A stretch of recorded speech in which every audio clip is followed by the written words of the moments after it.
Oozing with confidence, this man is a front-facing executive for they are continuing to grow ACL, American Cornhole League. It is Trey Ryder joining me on the Honest Something podcast. I'm Bryan Fenley, a radio and television broadcaster working for different networks. And to know Trey is to know a man who is brimming with excitement and energy and enthusiasm over the product that he is inextricably linked to its growth and its well-being, and things are going really well thanks to him and his team. And I'm excited to share your story, Trey, and that of cornhole and your relationship to the game and the sport. So looking forward to the conversation, and thanks so much for joining me.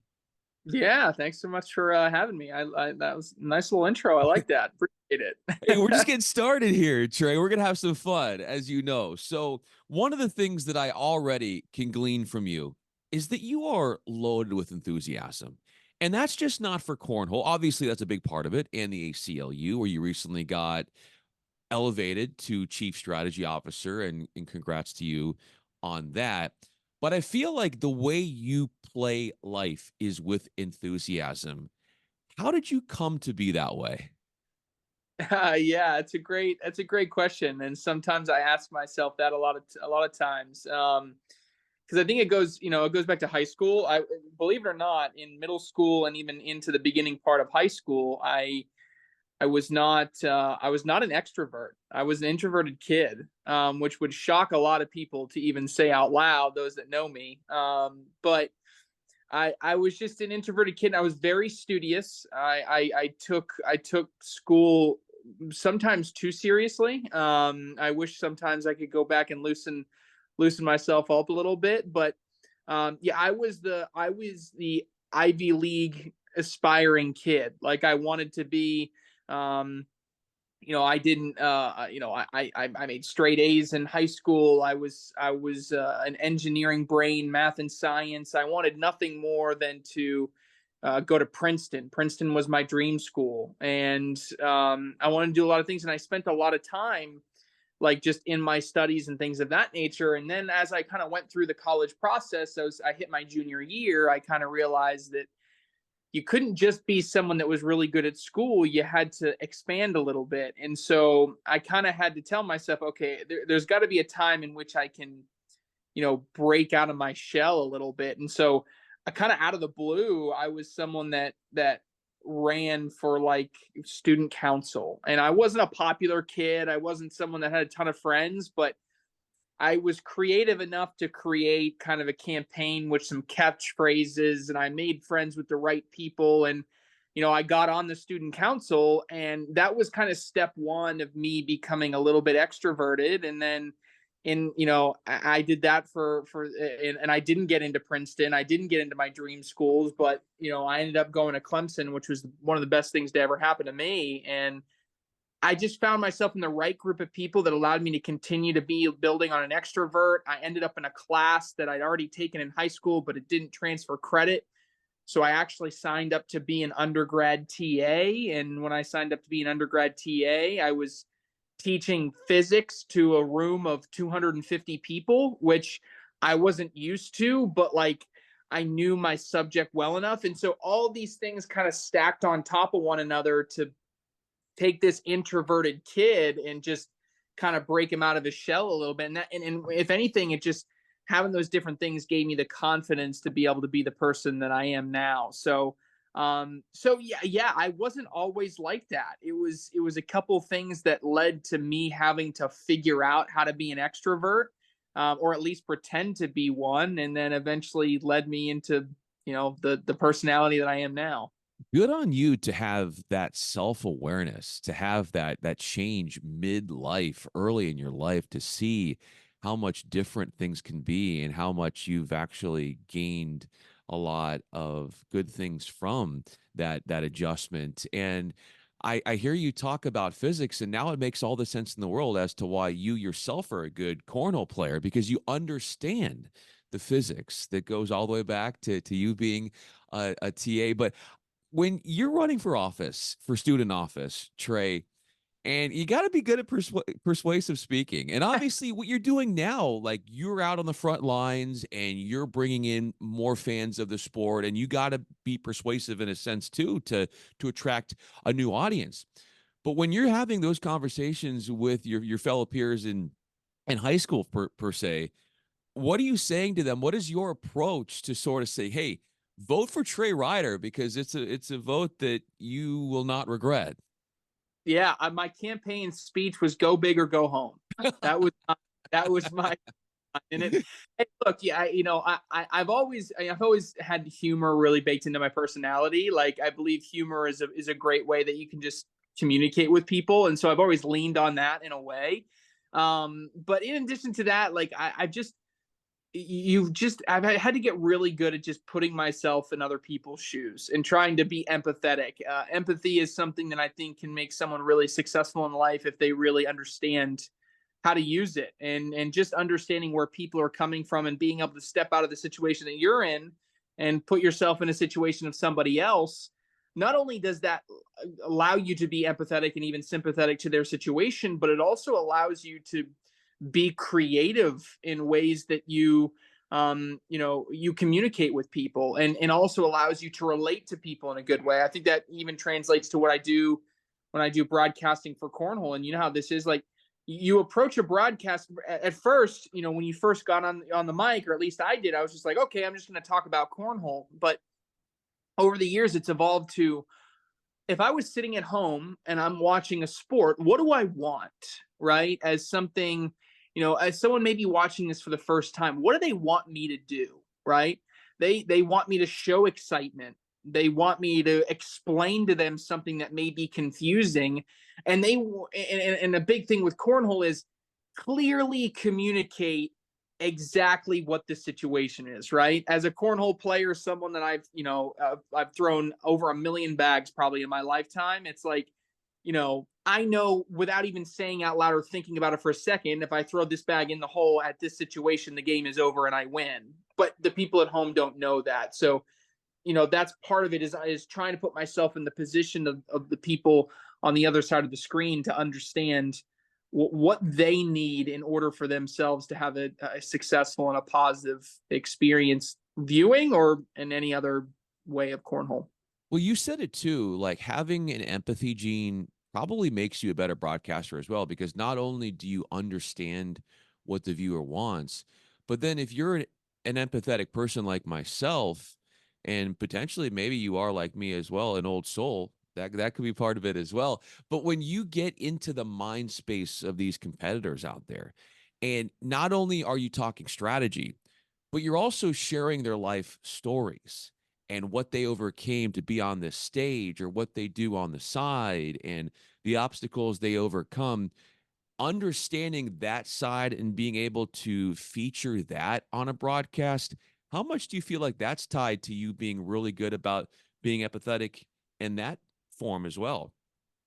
Yeah, yeah, no, it's all part of it, and that's a step that we've really we started to take this past season, and we're really starting to do at the ACL. Is storytelling is such a fundamental aspect of how we get better, right? It's creating superstars out of our players. It's creating relatable names. It's doing all those different things. So, yeah, I mean, you have to tell the stories, right? We recently just brought on a long time, executive producer in the storytelling space, and Matt Morantz. Matt Morantz is he worked on World Series of Poker. He's worked on CBS. He's worked on ESPN. He's done, I could spend a whole show talking about everything that Matt's done, but he really helped us take that first step last year, and he's helping us continue to take that next step. How do we make cornhole a game?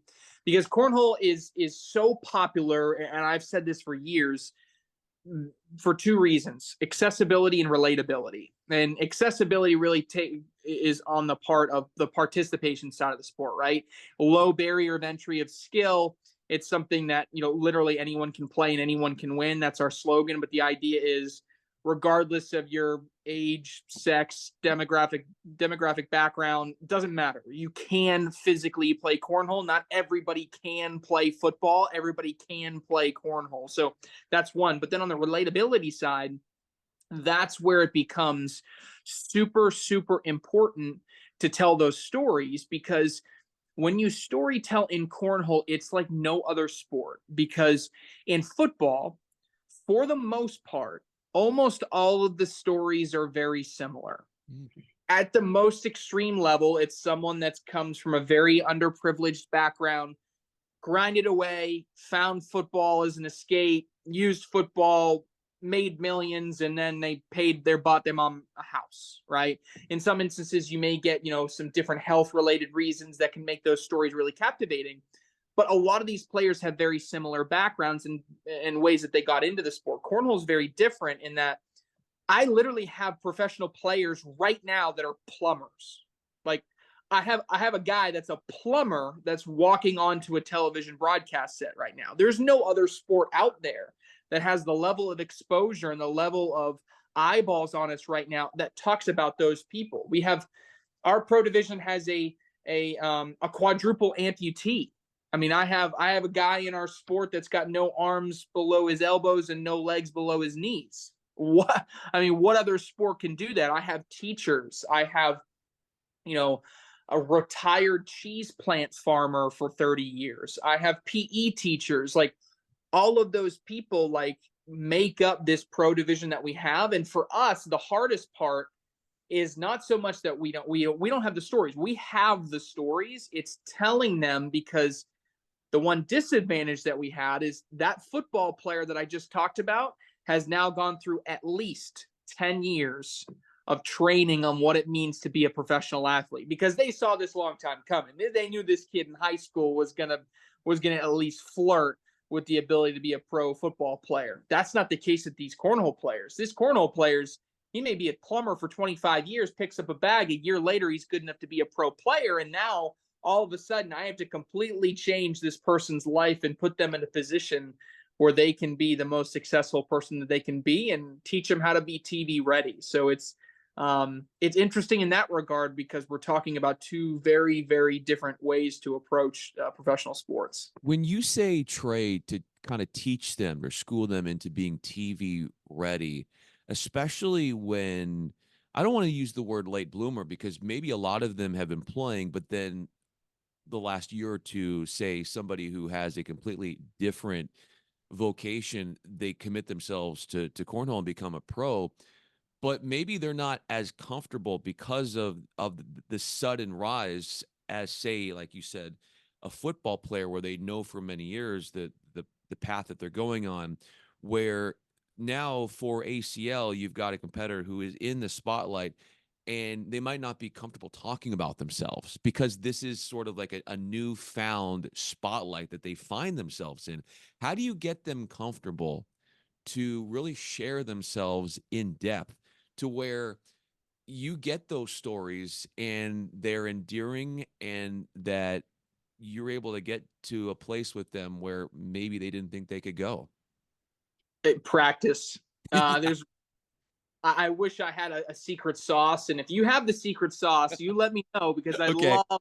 love to Sure. just throw it in there. But it's repetition. I mean, the best example I can see of that, our number one woman in the world right now in the sport is Cheyenne Bubenheim. She has dominated the women's game. I mean, just by far the winningest woman of all time. She's consistent. Even as one year she finished in the top 15 of our pro singles standings among men and women. So she's the real deal.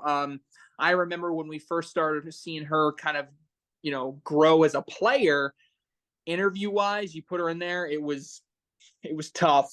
I mean, it was just just see if we can answer the question and answer in complete sentences and no just yes or no's. And now, like, we just did an interview with her a couple months ago, and it's amazing. She's articulate. She thinks about what she wants to say, and to an extent, she already knows what's coming. Right? They know what people want to know about her, and she's got that thought process already down, and thinks about how people want to listen to her in an interview setting. So She's just elevated that, but all that's taken is just a repetition and years of being in the spotlight, right? I mean, 4 years of being a player that's focused on within the sport gets you to that situation. We just had our MVP this past year, Tony Smith, 21-year-old kid. I mean, like, just, fresh into life, I like to say, right? I mean, a year ago, you put him on the mic, he wouldn't say a word. You're worried, but it's over a year of just getting him, in those similar situations. And we've even seen it over 3 or 4 months. It's all about repetition, right? They're going to be the most nervous. They're going to be the worst that first time you do it. So you just have to create opportunities where you do it internally, right? I do it within the league. I talk to people, we bring our own cameras and do those type of things so that when that day comes where that person is talking to a national radio show or on Good Morning America, or they're talking to an ESPN analyst or something like that, that they're ready for that conversation. You're absolutely right, Trey. It really comes down to repetition. There's no secret sauce, as you said, oftentimes, and the formula is just doing it, and then you develop more confidence and comfortability doing it. So there's the interview setting where, say, as you mentioned, you bring your own cameras and you're able to have sort of maybe a long form conversation where you get Yep. to the person's background and their upbringing, you get them comfortable, you're able to add lights and really kind of spruce up the conversation to make it a nice feature.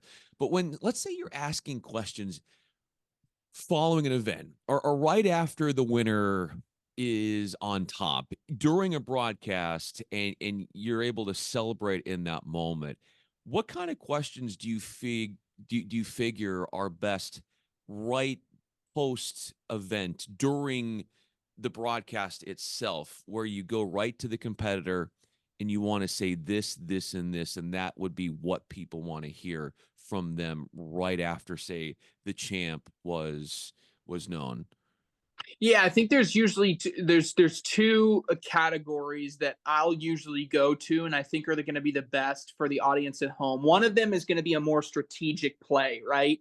Um, Still, we have kind of, when more and more people come into the game and learn about the game, they don't realize how much strategy is involved in the game, right? So being able to say, look, in the second to last round, you didn't airmail it, you rolled it, and it ended up paying off for you. Why did you do that? And sometimes they'll give me an explanation. Well, I did that because I did it earlier and he missed the cut around to follow it up. And I just felt like it put myself in a better position. One, that's going to be interesting to the viewer at home, right? Because they're now captivated and go, whoa, that was intentional. Like, this Trey guy in the booth drawing circles around what they're going to do. He's not lying, right? He's actually contributing something, and adds depth to the game and the viewership experience. Now, the second category is one that's, I don't care if you're doing figure skating or basketball or cornhole, it's the emotion and the captivation of the moment, right? It's, you know, 59-year-old Damon Dennis, been playing the game for 10 years, worked 25 years at a cheese plant, providing for his family, developed a love for cornhole, and wins his first ever major event on national television.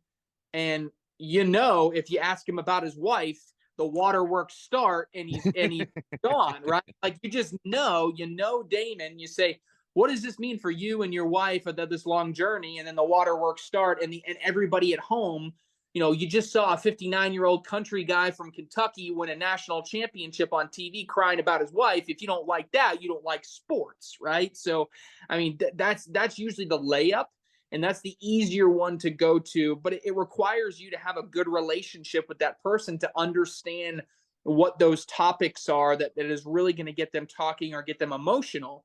And you're not always going to have that with every player, right? And that's why if you don't have that, we tend to lean on more of the analytical approach to the game, because at least in that situation, worst comes to worst, why did you pick a slick bag this game? Well, I picked a slick bag this game because he never blocks the hole, and I knew I was better than him at sliding the bag in. So that's what I went with. But in So so many ways, it really comes down to that relationship. So, like, as you said, like, if you have a really good relationship with that competitor, then you're probably going to get a better answer. And they'll know that the energy that you put into the art of question asking, they'll feel, okay, they asked a good question, so now it's on me to respond with a good answer. When people are watching your product for the first time, what do you want them to get out of it compared to, say, what other sports do in the form of broadcasting that you with the ACL are unique about? Yeah, I really think we have to lean into what makes us special. If we want to try to put out an NFL style product, we're going to lose to the NFL every single time. And when, well, no matter what we do, we're going to lose the NFL. But the idea is you're if you mimic what other sports are doing on the fringe, you're gonna come up short if you're one of these emerging leagues. You have to do something different. You have to be creative about what you do things. And so we have to heavily lean into the anyone can play and anyone can win aspect. I want someone to turn on the TV, and they turn it on and they see, oh, I see Elizabeth Tennyson. She's up in this game. She's playing against a man, right? She beats him, and we just did a package on her about how she's a fourth grade teacher, and we showed a clip from her classroom. And so now I not only do I have the guy at home who now becomes a cornhole fan because he's like, I can do that because I'm good at cornhole, but we have his wife in the room going, oh my gosh, I'm a fourth grade teacher. She can do that. She just started playing a year ago. We're looking for something to do as a family. Why don't we find a cornhole league? Why don't we get some cornhole bags? Why don't we try to be what these people can be? Because that is the one thing that the 5 major sports can never promise you. Major League Soccer cannot come on the air and in any way, shape, or form say this could be you. Unless they're talking to a 15-year-old or an 11-year-old, they can't do that.